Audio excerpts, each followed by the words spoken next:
Shalom Bapak Ibu, saudara-saudari yang dikasihi Tuhan. Puji nama Tuhan. Sekarang kita mau mendengarkan kebenaran firman Tuhan. Namun sebelumnya kita mau berdoa. Kita berdoa. Terpujilah Tuhan kami Yesus Kristus, saat ini kami mau mendengarkan kebenaran firman-Mu. Kamu memberkati anak-anak di tempat ini ya Tuhan, supaya kami bisa mengerti dan memahami kebenaran firman-Mu.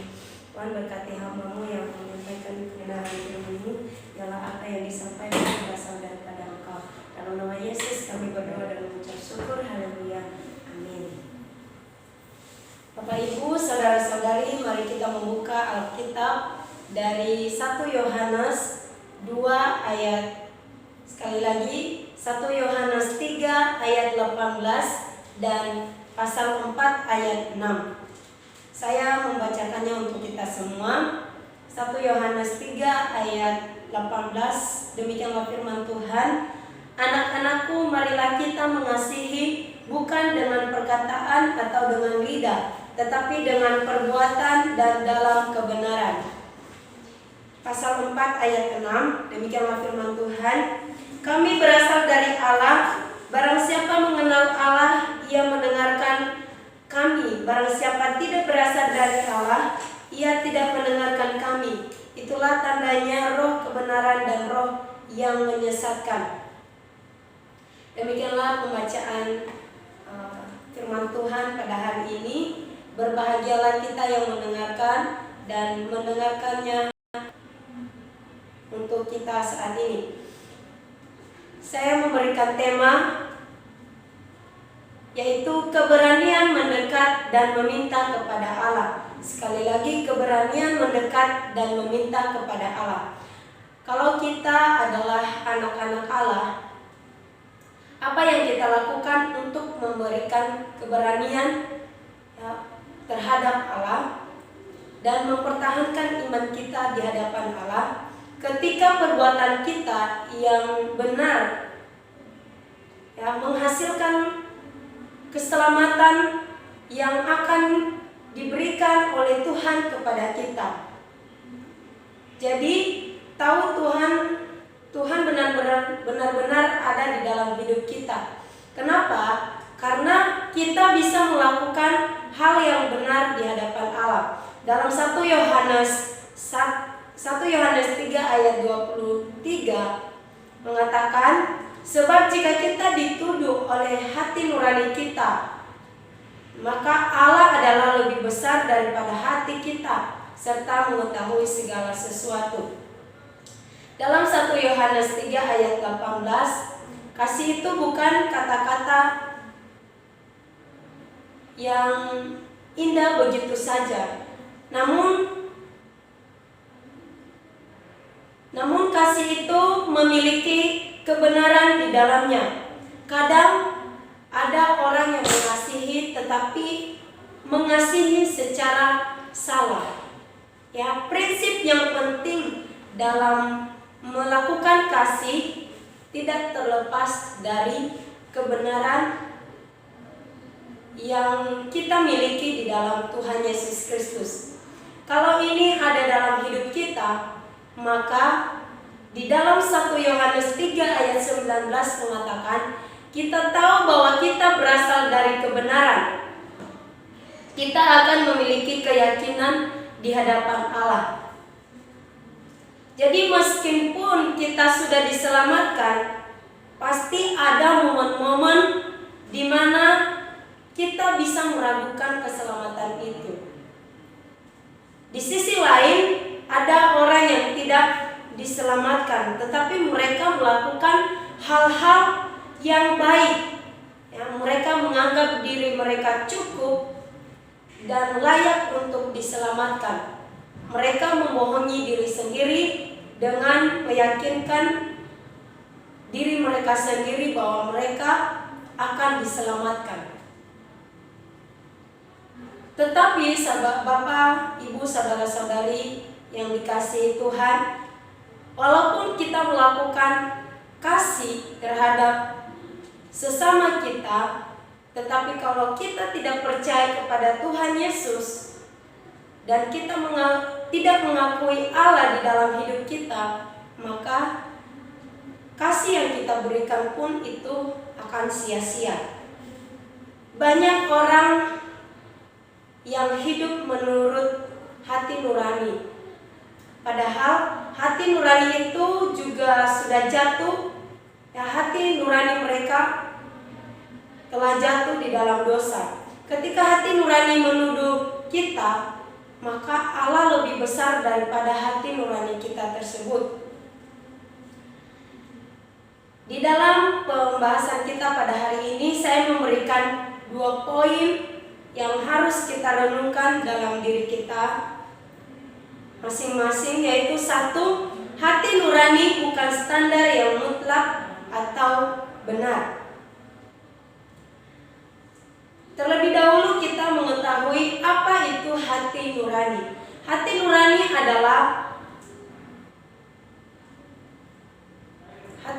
adalah wakil Tuhan yang memang Tuhan taruh di dalam diri setiap orang untuk selalu berbicara kepada kita, khususnya ketika kita dicobai, ketika kita berbuat salah, dan ketika kita menginginkan sesuatu hal yang tidak berkenan di hadapan Tuhan.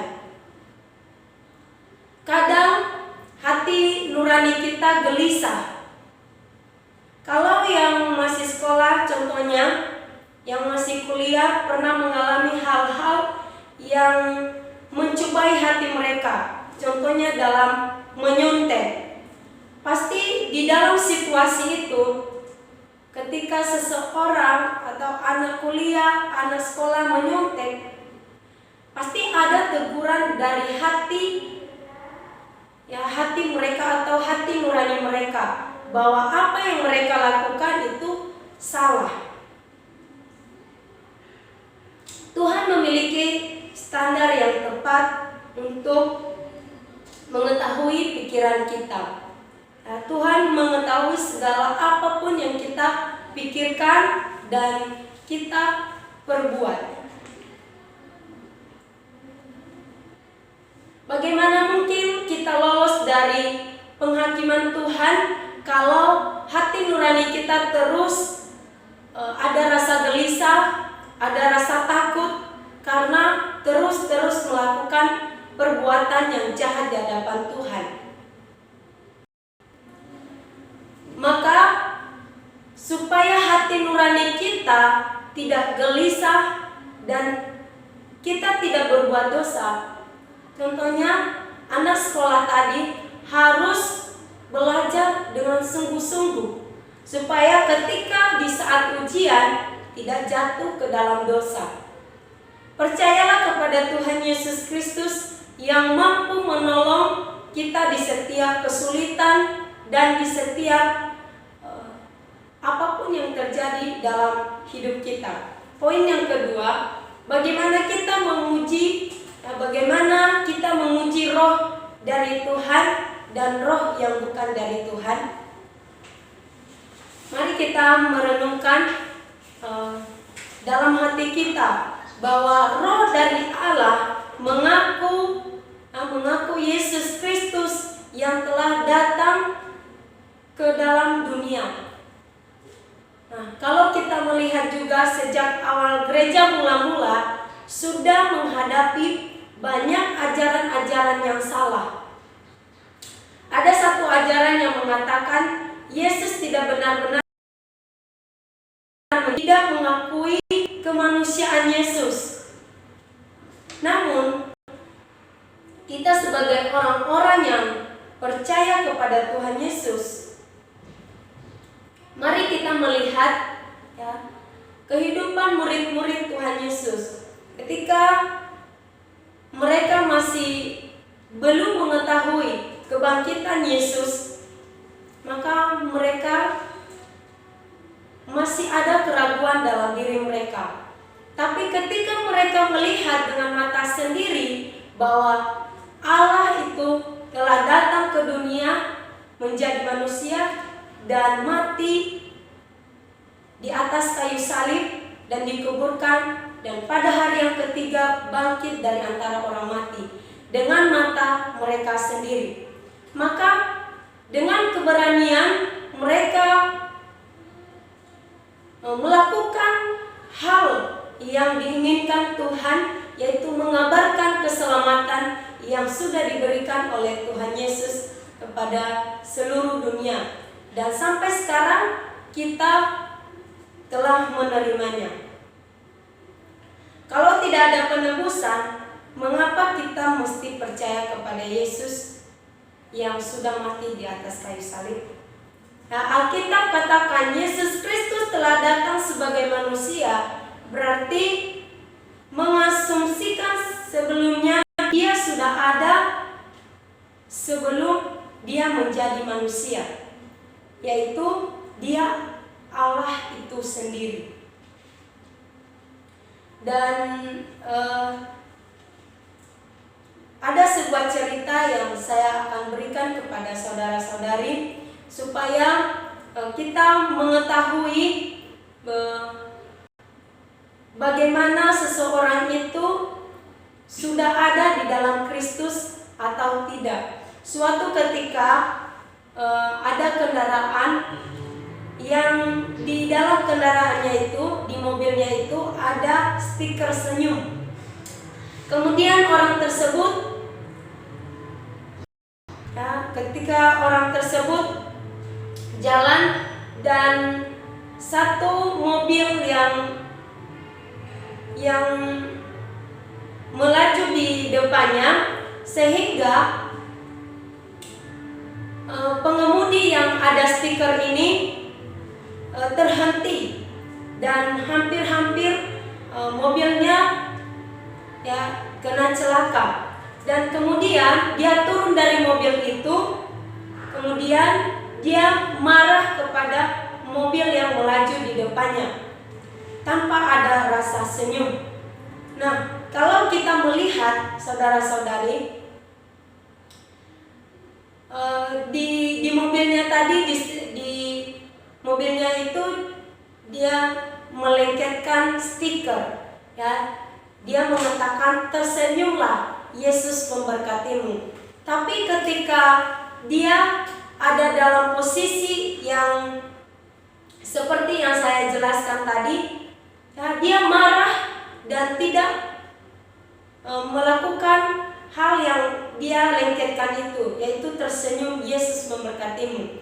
Dan kadang juga kita orang Kristen, kita mengatakan kita sudah ada di dalam Kristus, tapi kelakuan kita tidak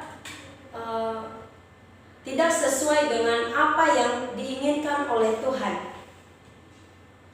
Maka saudara-saudari yang dikasihi oleh Tuhan, untuk kebenaran firman Tuhan pada pagi hari ini, mari kita betul-betul mengenal diri kita, untuk mengaplikasikan firman Tuhan ini. Ada 2 poin yang saya bagikan. Roh daripada Tuhan memberikan keberanian kepada kita untuk terus memiliki hati nurani yang baik di hadapan Tuhan.